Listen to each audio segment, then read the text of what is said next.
Rescue 8, Truck 6, Truck 3, Battalion 3, and the on-call inspector.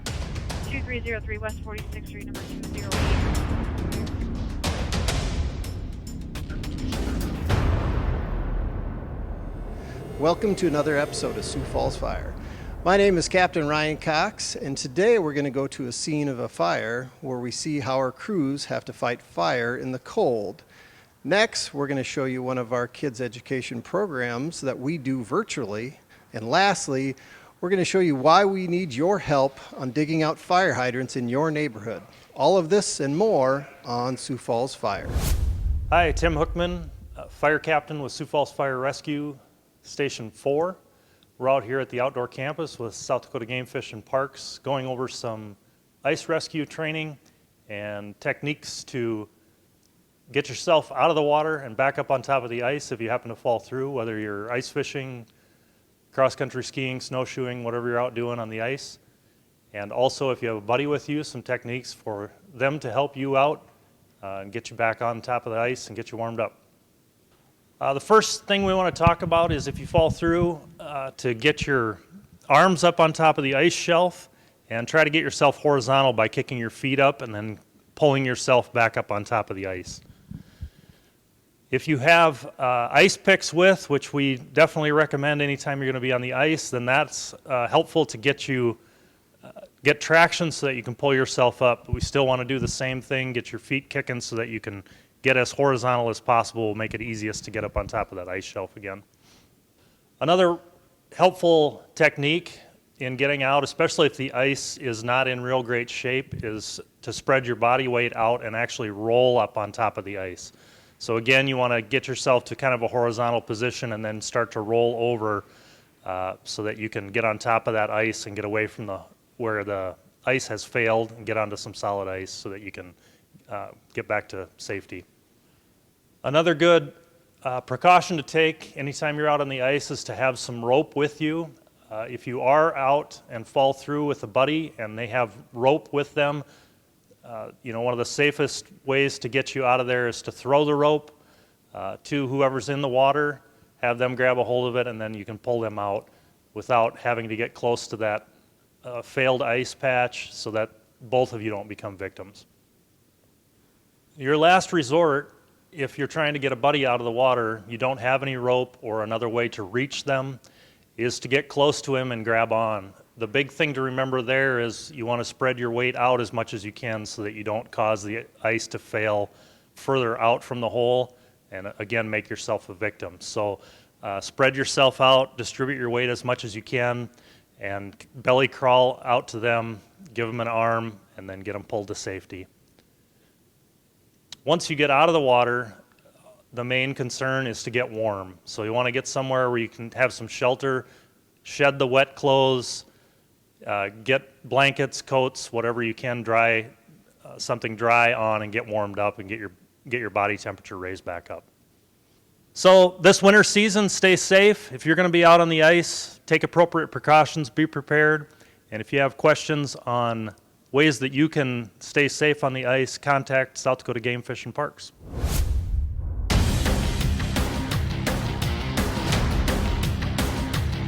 Kurt Rangel, FAO with Station 5. Today is kind of one of those days we've had a busy schedule. We have a live RIC drill going on, and amidst that we try to get all the personnel in this mandatory drill. So I'm actually on truck 2 right now. We were just leaving Station 3, and it's kind of a hodgepodge of a crew. We were just heading back actually to Station 2 to get some lunch after the drill, and this structure fire came in. So it was one of those moments, it was kind of a scramble. We had to get our gear on in the back of the truck. Dispatch told us there was multiple calls coming in. That's usually a good indication that it's a working structure fire. So that's kind of where we knew, okay. And we were first in, so we kind of took the glory from truck 3. This is actually their fire. But on arrival, there was black smoke coming from the Delta side here. And we pulled a 1 3/4 attack line. Really, really low visibility, very black smoke. There wasn't a lot of heat. We didn't find any fire on Division 1. So we pulled the hose out, found basement access, went downstairs, and eventually found a single bedroom fire So yeah, it's always a challenge in the wintertime when we have working structure fires. It just adds another element to the challenge that it can be. For instance, there's a van right in front of the truck, in front of the pump panel. So like pulling the hose, that can be a challenge. Of course, you know, it adds an element of slip hazard with the ice. And then now, you know, with the snow and everything, pulling the line, it just adds more of the difficulty. But I think everything went pretty well here. Last few years, we started doing some of our kids' programming differently. I've been a firefighter for 17 years, but before that, I actually used to be a teacher. So one of the challenges that I had to take on was what to do during COVID, and also how to keep up with the growing community of Sioux Falls. We have 23 public, the private schools, and for us to be able to get to every classroom, it was becoming more and more difficult. So one of the things that we started doing was doing education virtually. It's a fun way to get into the classroom. It's a lot easier for the teachers because we can schedule a time and all they have to do is log on and we're there. And we do that with our first grade, second grade, and fourth grade programs. We still do the puppet show with the kindergartners, and then also with our third graders, we go out with our safety house, which then the kids get to have the experience of smoking up a room and practicing what they're going to do if they ever have a fire in their home. The great thing with our virtual program is we have a short video that the kids watch at the beginning, but then we take questions from the class. So it's interactive, it's a lot of fun, of course. They get to see me, and then they also get to talk to a puppet, which is really engaging for them. We make it fun and entertaining, but we cover a lot of the safety messages that we need to get across, especially our smoke alarm program and our fire escape plan. We make sure to cover that with every grade level that we do. In fact, the other day I did 3 classes in a row and I was able to reach 219 kids in that short amount of time, and we can add more schools, and it's very easy for the teachers. They just sign up for a time that works for their schedule, and we just pop right onto their screen and we start the program. There's no downtime, and the nice thing about this, we went from multiple people trying to teach our education program down to just me and, of course, the puppet that does the shows. So it's been a great opportunity for us to reduce staffing on this, but actually reach more kids. The great thing with the virtual program is that we keep expanding. We're able to go into the schools from Harrisburg, from T, that are in the city of Sioux Falls limits. We can keep growing as the city keeps growing. Even the class sizes, the number of sections in each school keeps growing. So with this program, we'll be able to reach all of those kids effortlessly. Even though we started this program during COVID virtually, we're going to keep growing this program and keep it for the future. Hi, my name is Dan Wagner. I'm a captain here at Sioux Falls Fire Rescue. I'm currently assigned to Station 12, which is on the southeast corner of town here. I'm here today to talk to you about the importance of digging out your fire hydrants. As you can see behind me, I've got a couple firefighters that are digging out a hydrant. It's not a city ordinance to dig them out, but we do highly recommend that you get them dug out. We recommend 3 feet in every direction, and one of the biggest things we have is we recommend digging it all the way to the street. As you'll be able to see earlier, we have to run a hose through there, and if it's not dug out to the street, we still have to take the time to dig it out.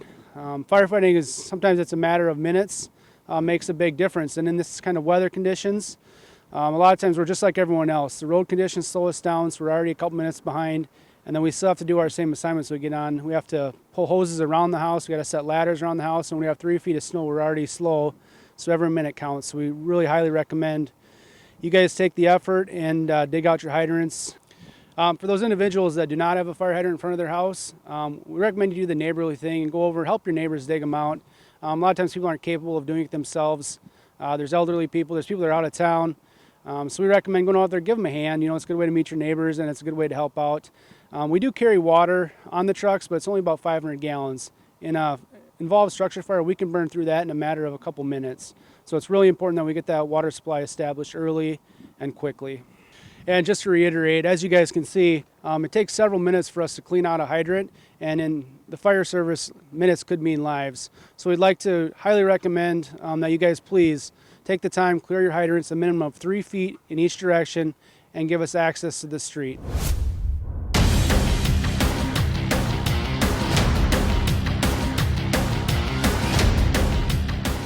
I'm here with Adam, and we're going to go over one of our unique apparatuses for Sioux Falls Fire Rescue, Squad 1 today. Hi Adam, can you tell me a little bit about this? This is our Squad 1. It's a gas truck we have, part wildland, part medical truck. I was going to say, you typically don't always see this on all of our units. What is this used for? That's where we can hit, small grass fires from in the cab if we need to. And So this is kind of unique to where we can use this for fighting wildland fire, to go on any EMS calls, or why do we take this rig instead of maybe one of our bigger fire apparatuses? well, this is a lot easier to get in and out of places. A little more fuel efficient, I Right, imagine, than yeah, one of our big imagine trucks? Quite a bit, yeah. Yes, I suppose. So why don't we take a short tour around the truck? So the first thing I see, we've got the nozzle on the front of the truck, but also this hose reel here. What's this for? That's kind of a booster line. It gives us easier access to different fires.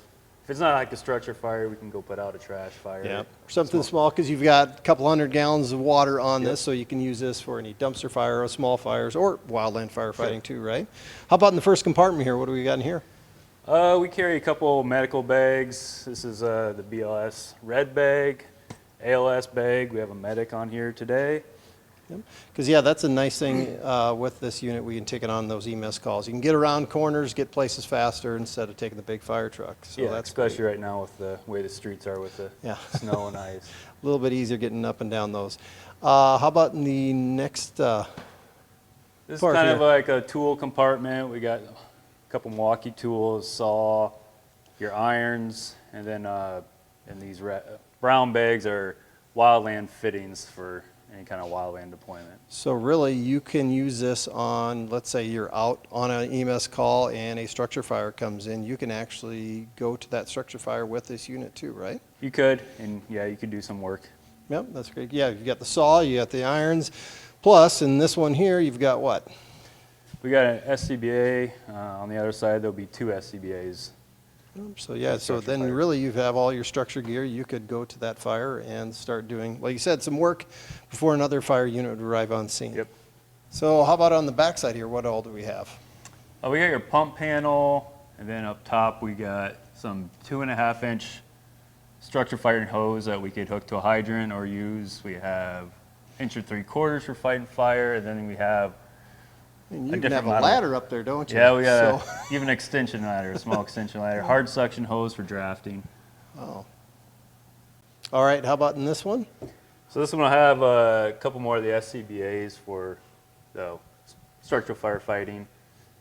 Right, and then of course this is mostly used for a lot of EMS calls though, isn't it? Right, yeah, a lot of our smaller rigs are used for medical. This is one of our primary reasons for having it, and it's just more of our medical. It's very equipment. versatile, that's for sure. How about in the last bay here? This is just some more, there's a couple medical bags back here. We have our wildland stuff, helmets, shirts, and then a, water rescue helmets, throw bags, and some PFDs. Awesome. Well, yeah, this is quite the unique vehicle that we have for Sioux Falls Fire Rescue. It's very versatile, to say the least. It is, yeah. It can cover a lot of things. That's great. Thanks for watching this episode of Sioux Falls Fire. For more information, go to siouxfalls.org/fire, and we hope to see you at the next episode.